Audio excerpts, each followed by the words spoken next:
Soft superstars produce soft teams. I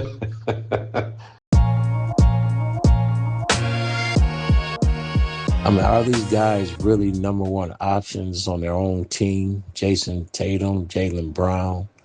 It just doesn't make sense to me. When you see the years that have gone by and the number of years that they accumulated to be in the finals, conference finals, semifinals. They had great success, mind you, had a great team, but they don't seem to be just leaders that can really galvanize a team to the next level. I just don't know if I could ever really count on Jayson Tatum and Jaylen Brown to be true leaders.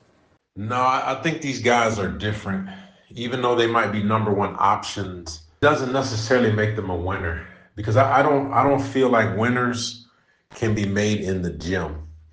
I think, yeah, you can improve your 3-point shooting. You can improve your ball handling skills. You can improve your conditioning. You can improve all of those things. But in order to win, that takes something in the heart. That's a heart condition. You gotta want to win. Skills enough, working out in the gym is good. These players need to do that.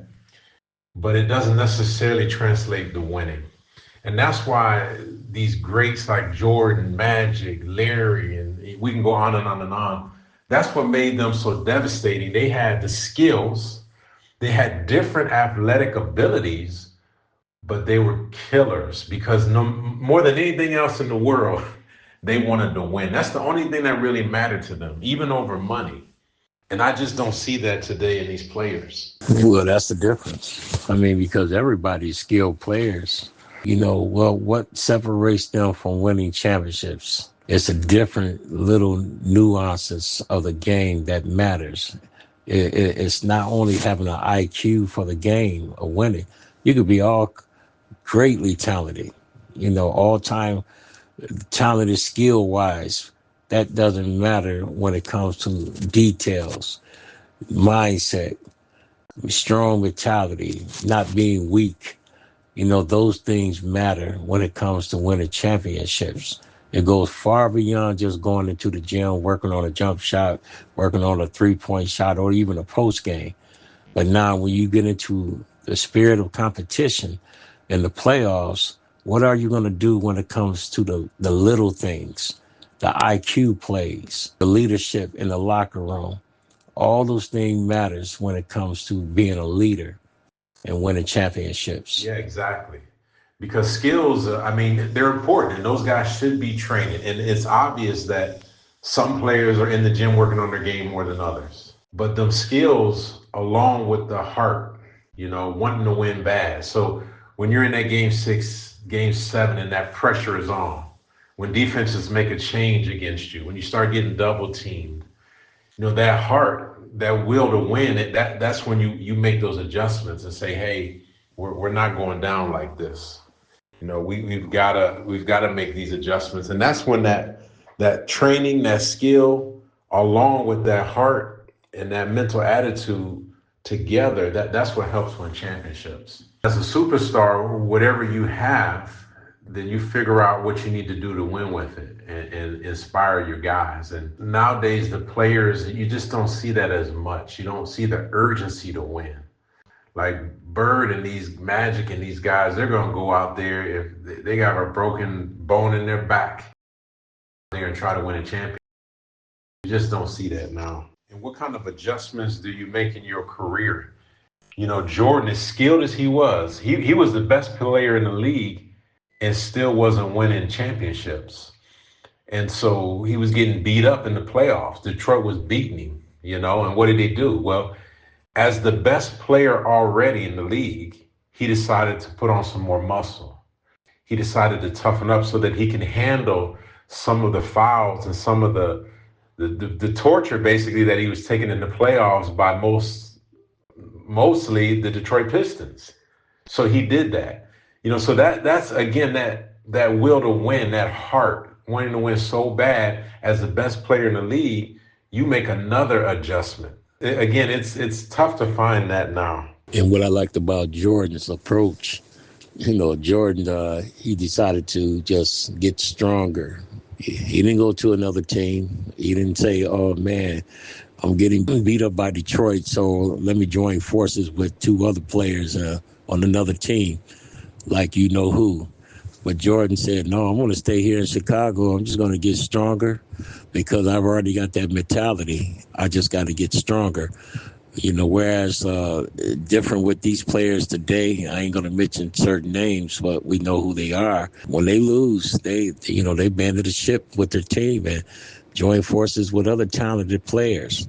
But to be the best, you stay put, you get stronger, you figure it out, and you become that all-time great like Michael Jordan is. And another thing that you appreciate about Michael Jordan, he played in the post a lot, even though that he was an incredible dunker, incredible driver of the basketball, but he played in the post and he was able to find shooters. Wasn't even a center. He wasn't no center, but yet he just knew how to play the game because of his IQ, knew his strengths, knew what was right for the team. And you got these guys don't even play in the post like Tatum and Brown. They do at times a little bit, but man, they should have been doing that all the time because they got shooters, and that's the reason why that team is soft. Magic too, electrifying point guard. But that dude would do whatever he had to do to win. So if for a game he had to play in the post, that's what he would do. He'd post the other guys up because he was so much bigger than they were.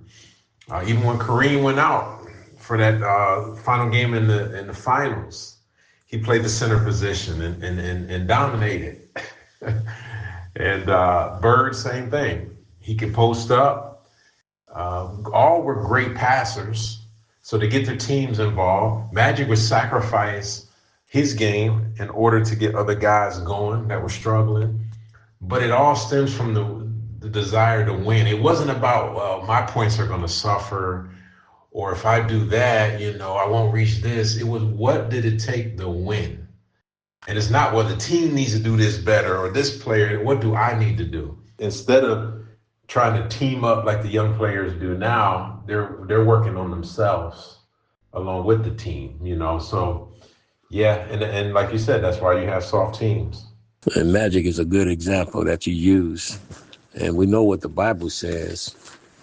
The heart is the seed of motivation. So if you have a heart to really know what you want to do, and that's to win, you'll do whatever it takes. Like you said, what Magic did in those finals against the 76ers.